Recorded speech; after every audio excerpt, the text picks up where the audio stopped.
Salam sejahtera, salam sehat, selamat sore dan selamat bertemu kembali di channel saya ini, channel John Kohe Channel. Bapak Ibu, para peternak di mana saja berada, yang saya hormati dan tentu saya banggakan. Bapak Ibu semua ini adalah pejuang bangsa yang tentunya patut mendapatkan penghargaan. Karena Bapak Ibu semua telah memberikan sumbangsi yang cukup berarti bagi upaya pemenuhan kebutuhan protein hewani asal ternak ya melalui usaha ternak yang Bapak Ibu saudara-saudara sekalian geluti selama ini ya. Saya percaya bahwa sebelum Bapak Ibu mulai memelihara ternak tentu mempertimbangkan berbagai hal ya. Di antaranya Bapak Ibu menyiapkan kandang yang proporsional yang sesuai dengan kondisi ternak. Kemudian Bapak Ibu juga tentu mengetahui secara persis bagaimana cara memelihara ternak, bagaimana cara memilih bibit yang berkualitas untuk dipelihara, bagaimana Bapak Ibu memahami dan menyiapkan pakan yang berkualitas untuk ternak-ternak yang Bapak Ibu pelihara, dan tentu Bapak juga memahami bagaimana proses pemasaran daripada ternak-ternak yang telah kita pelihara. Itu semua tentu Bapak Ibu lakukan dengan teliti dan sangat berhati-hati agar mendapatkan produksi dan produktivitas ternak yang optimal, sehingga tentu bisa dipasarkan dalam jangka waktu yang relatif lebih singkat, karena lebih singkat lebih baik ya. Namun demikian, semua yang tentu dilakukan oleh Bapak Ibu sudah direncanakan oleh Bapak Ibu akan sia-sia manakala ketika tiba-tiba ternak yang Bapak piara dengan susah payah, dengan biaya yang cukup besar, kemudian terserang salah satu jenis penyakit dan akibatnya menjadi fatal ya. Itulah sebabnya Bapak Ibu peternak dan saudara-saudara sekalian, jangan coba untuk menganggap sepele kesehatan daripada ternak yang Bapak Ibu pelihara. Pada kesempatan kali ini kita akan mencoba membahas salah satu jenis penyakit yang seringkali menyerang ternak kita. Dan karena itu sebelum kita mulai dengan pembahasan kita ini, Bapak Ibu dimohon untuk like, share, komen, dan tentunya subscribe channel saya, itu John Kohe Channel, agar Bapak Ibu dan saudara-saudara sekalian tentu mendapatkan notifikasi untuk dapat menonton atau bisa menonton video-video saya selanjutnya yang tentunya akan lebih banyak membahas tentang berbagai jenis penyakit ternak ya. Salah satu penyakit yang saya maksudkan di atas itu adalah penyakit SE ya.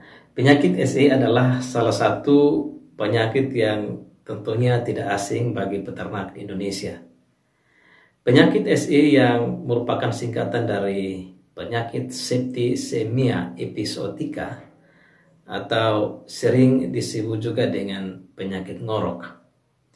Penyakit SE adalah salah satu jenis penyakit menular yang menyerang ternak kita, terutama ternak sapi, ternak babi, ternak kerbau, dan kadang-kadang juga bisa menyerang ternak domba, ternak kambing, dan ternak kuda ya, dan kuda.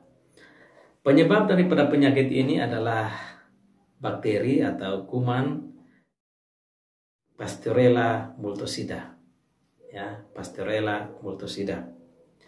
Nah, jenis bakteri Pasteurella multocida ini bersifat saprofit. Artinya bahwa bakteri ini bisa hidup pada jasad yang sudah mati ya, seperti sampah, seperti peralatan kandang, bangkai, dan kotoran ya, atau sekalipun bisa dapat tumbuh di tanah ya. Dan demikian karena dia bisa tumbuh pada jasad yang sudah mati, maka ini akan lebih mudah untuk menular ke ternak-ternak yang lainnya.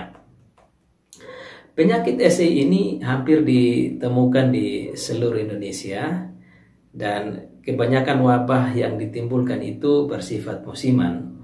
Nah, ketika kondisi ternak kita lemah akibat dari perubahan musim.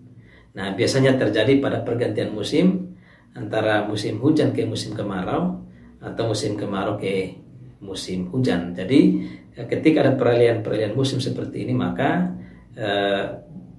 ternak kita bisa terserang penyakit SE.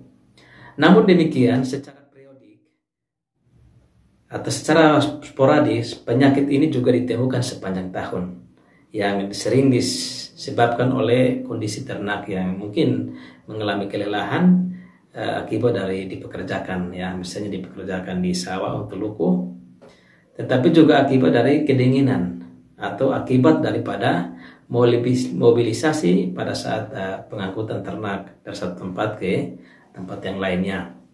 Nah, kemudian kurang asupan pakan yang berkualitas, ya, atau anemia. Jadi ketika pakan ternaknya kurang bagus dengan kondisi tubuh yang tidak memungkinkan, maka penyakit SE ini akan muncul, ya.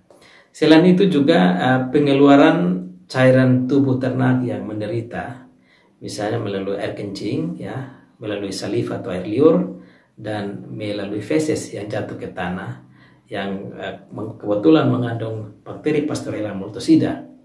Nah, dengan kondisi yang memungkinkan, dalam kondisi yang lembab, hangat maupun teduh, maka bakteri ini bisa dapat tumbuh kurang lebih 1 minggu di tanah, ya, atau di tempat-tempat atau jasad-jasad yang terkena Pasteurella multocida, sehingga demikian akan lebih mudah untuk menulari ternak-ternak kita yang lainnya, ya, baik mereka yang ada di seputaran kandang maupun yang digembalakan di padang penggembalaan.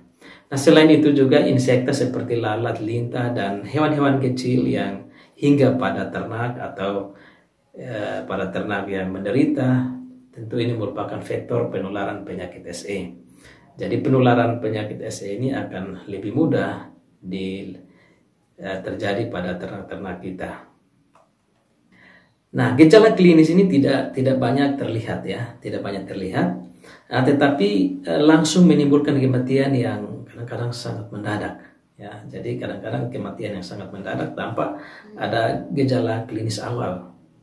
Hewan yang terserang penyakit SE atau yang menderita biasanya mengalami demam yang tinggi dengan suhu yang terus meningkat melebihi di atas 41 derajat Celcius. Jadi suhu badannya sangat panas.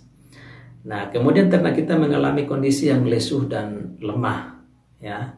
Kemudian tubuh yang kelihatannya gemetar, kemudian matanya sayu dan berair, ya. Jadi ketika kita lihat matanya sudah sayu dan berair, kemudian selaput lendir yang pada mata itu kelihatan kemerahan, ya, kemerahan. Kemudian ternak kita ini kurang membabiak, ya, gerak rumen dan usus menurun sampai hilang disertai dengan konstipasi, ya. Jadi ada gangguan pencernaan pada ternak-ternak kita. Nah, ternak yang kita miliki tidak mau makan, ya. Kemudian terjadi diare dan feses yang berdarah. Kemudian ada pembengkakan yang terlihat di bagian kepala, bagian bawah dada, dan kaki atau pada pangkal ekor. Dan juga kita bisa lihat ada lesi atau dahak kering yang ada di kerongkongan, mengakibatkan ternak kita itu sesak napas dan kesulitan untuk menelan, ya. Tentunya karena kesulitan menelan, maka ternak kita tidak memakan, ya, karena ada dahak yang ada di bagian kerongkongan. Nah, ternak yang mengalami penyakit ini sangat tertekan dan sangat murung. Dan tentu kematian terjadi 1-2 hari setelah gejala yang saya sampaikan di atas, ya. Jadi ketika ada gejala-gejala seperti yang saya sampaikan di atas dan kita tidak melakukan pengawasan, maka tentu dalam waktu 1-2 hari bisa terjadi kematian. Bapak Ibu para peternak yang saya kasihi, penyakit SE ini dikenal ada 3 bentuk, ya. Penyakit kita kenal ada 3 bentuk, yaitu ada yang disebut dengan bentuk busung, ada yang disebut dengan bentuk pektoral, dan ada yang disebut dengan bentuk intestinal ya. Kita lihat bentuk busung ya. Bentuk busung itu ditemukan busung atau pembengkakan ya. Ada pembengkakan pada bagian kepala ya. Jadi ada pembengkakan pada bagian kepala. Kemudian di tenggorokan ya, di bagian tenggorokan ini ada pembengkakan, itu akan sangat kelihatan sekali. Kemudian di leher bagian bawah ya, di leher bagian bawah juga terjadi pembengkakan sampai ke lambir ya. Dan kadang-kadang di kaki muka juga terjadi pembengkakan ya, terjadi pembengkakan. Nah, itu merupakan gejala-gejala spesifik daripada penyakit SE. Nah, tidak jarang juga kita terjadi pada bagian alat kelamin dan anus ya. Jadi ada pembengkakan pada bagian alat kelamin dan anus. Nah, karena itu Bapak Ibu harus selalu mengamati kondisi ternak kita ketika mengalami penyakit SE ini. Nah, ketika mengalami gejala-gejala seperti yang saya sampaikan tadi, tingkat kematian daripada bentuk pembengkakan seperti ini cukup tinggi sampai menjadi 90%. Jadi kalau ternak kita sudah terlanjur mengalami pembengkakan atau mengalami bentuk busung ini, maka kematian bisa mencapai 90% ya, dan berlangsung cepat sekali, 3 hari dan kadang-kadang sampai 1 minggu sudah mati ya.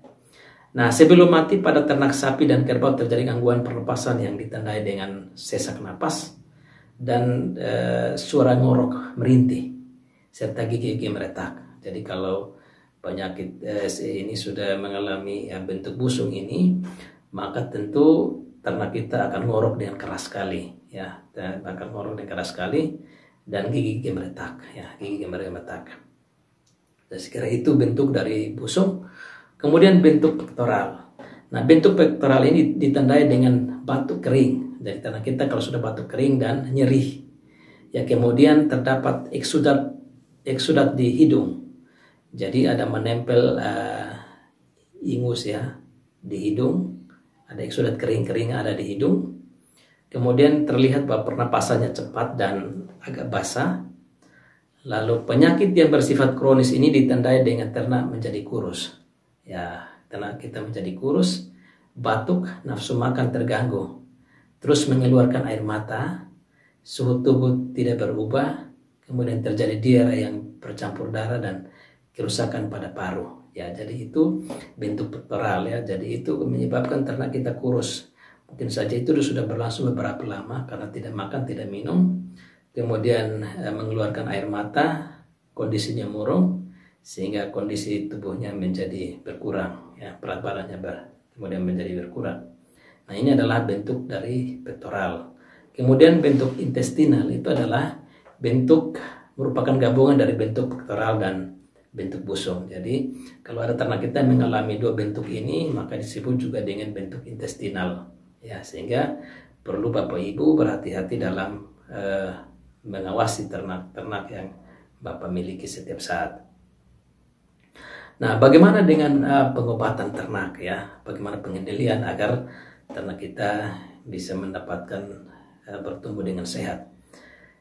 Yang pertama adalah pengobatan. Pengobatan dapat dilakukan dengan penyuntikan antibiotik. Jadi apabila ternak kita sudah terserang penyakit SE, maka kita memberikan antibiotika ya. Kita berikan antibiotika, baik itu streptomycin, teramisin, dan banyak lagi antibiotika lain seperti Limoxin 50, Limoxin 200 LA, ada Medoxi LA 100, ada Hematodin, ada Vetoxy SB, ada Telosin, dan tentu jenis antibiotika lainnya yang baik spektrum luas maupun spektrum yang rendah ya. Dan Bapak Ibu juga bisa memberikan tambahan vitamin pada saat suntikan ya. Itu dengan vitamin injektamin ya, injektamin, vitamin B kompleks, vitamin B cektafit, vitamin B12, dan tentu ada vitamin-vitamin lain baik dalam bentuk bolus maupun dalam bentuk obat-obatan ya, dalam bentuk suntikan. Nah, jenis obat dan vitamin ini dapat kita temukan tentu di toko obat dan makanan di daerah atau kota di mana Anda berada. Nah, bagaimana kita mencegah penyakit SE ini sehingga tidak tertular penyakit SE ini ya? Pencegahan dapat dilakukan dengan melakukan vaksinasi SE ya, tentu dengan menggunakan vaksin SE dengan dosis 3 cc dengan cara intramuskuler ya di dalam daging, penyuntikan di dalam daging.